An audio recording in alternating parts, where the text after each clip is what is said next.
चलो तो देखो यहाँ पे के सिन्हा का क्वेश्चन है। यहाँ पे लिखा हुआ है कि साइन 20 है, साइन 40 है, साइन 60 है, साइन 80 है ना।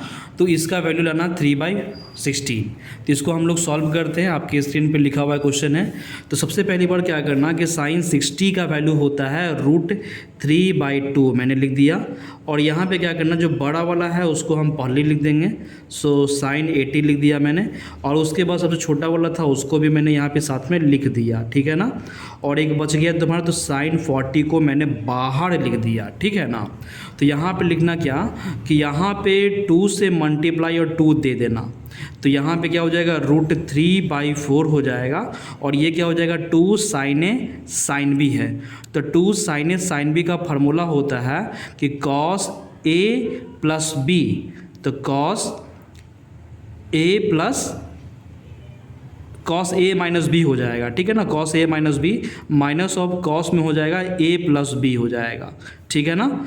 तो ये हो जाएगा कॉस ए प्लस बी। तो यहाँ पे समझ में आएगा, cos A minus B minus of cos A plus B. तो फार्मूला होता है 2 साइन ए साइन बी का होता है फार्मूला। फिर लास्ट में तुम्हारा बच्चा हुआ था साइन 40। तो साइन 40 यहाँ पे लिख दिए। तो √3/4 था आपके पास। यहाँ पे सॉल्व करोगे तो क्या निकलेगा, तो कॉस में 60 निकल जाएगा, माइनस का साइन है। यहाँ पे क्या निकलेगा, तो कॉस में यहाँ पे 100 निकल गया, ठीक है। और लास्ट में आपको दिया हुआ है साइन 40, ठीक है ना। तो यहाँ पे सॉल्व करोगे तो √3/4 हो गया। और कॉस 60 का वैल्यू होता है 1/2। और यहाँ पे तो कॉस 100 है ही आपके पास, तो यहाँ पे 100 लिख देना। फिर यहाँ पे साइन 40 भी है, साइन 40 भी लिख दिया आपने। अब क्या करना कि √3/4 आपके पास तो है ही। फिर ये दोनों के बीच में एलसीएम लेना तो 2 जाएगा। तो यहाँ पे 1 माइनस हो जाएगा। यहाँ पे क्या बच गया छोटू, तो 2 cos 100 आ जाएगा, है ना। फिर यहाँ पे क्या है, cos 40 है। अब क्या करना छोटू, तो ये 2 को इससे मल्टीप्लाई कर देना। तो √3 हो जाएगा कितना, √3/4 2 8 हो जाएगा। और फिर देखो ये वाला इससे मल्टीप्लाई करोगे तो यहाँ पे साइन 40 आ गया, माइनस का साइन है तो 2 हो जाएगा। तो कॉस यहाँ पे 100 हो गया, मल्टीप्लाई साइन में है आपके पास 40 डिग्री है। क्लियर। तो यहाँ पे ये हो गया। तो अब क्या करना ना छोटो, तो यहाँ पे √3/8 तो लिख दोगे आप। और ये साइन 40 है, इसमें तो कोई दिक्कत नहीं है, ये तो आप लिख ही दोगे ना, माइनस। और ये फार्मूला पे आ गया तो क्या हो जाएगा, 2 cos ए साइन बी। तो यहाँ पे हो जाएगा क्या, साइन ए प्लस बी। तो ए प्लस बी है ना। अब minus of sine A minus of B. तो यहाँ पे हो जाएगा A minus of B. Clear ना। तो ये आपका फार्मूला निकल गया, है ना।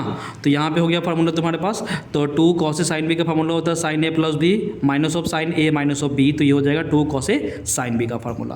तो ये हो गया √3/8 ही लिखना छोटू। और यहाँ पे क्या हो जाएगा, साइन यहाँ पे आपका 40 दिया हुआ है, माइनस का साइन है, इसको मिडिल ब्रैकेट माने ना। तो मिडिल ब्रैकेट में क्या हो जाएगा, साइन हो जाएगा तो 140 हो गया आपके पास।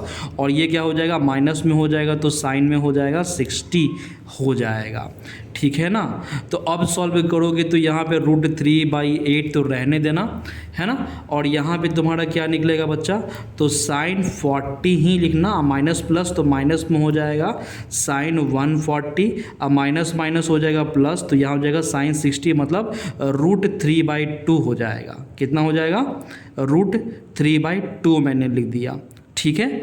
अब सॉल्व, ये माइनस में था ना, तो ये माइनस में ही कर देना छोटू, ठीक है ना, माइनस में। अब क्या करें, सॉरी माइनस माइनस तो प्लस तो हो ही गया था, सॉरी प्लस में हो गया था।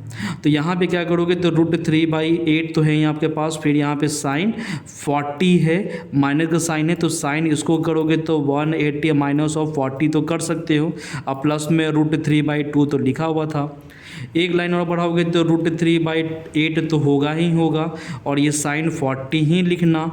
और तुम्हें पता है तो माइनस में तो है ही ऑलरेडी पहले से। और इसको पूरे को सॉल्व करो इतने दूर का, तो तुम्हें पता है कि साइन 180 माइनस थीटा तो साइन थीटा ही होता है, because it is exist in the second quadrant.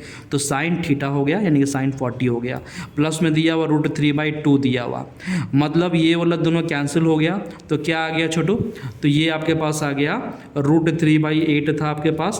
और यहाँ पे जो तुम्हारा बच गया √3/2 बच गया, मतलब ऊपर से मल्टीप्लाई 3, नीचे में हो गया 16। और यही आपको लाना था, ठीक है। इस तरह से क्वेश्चन नंबर 3 का फर्स्ट कंप्लीट हुआ।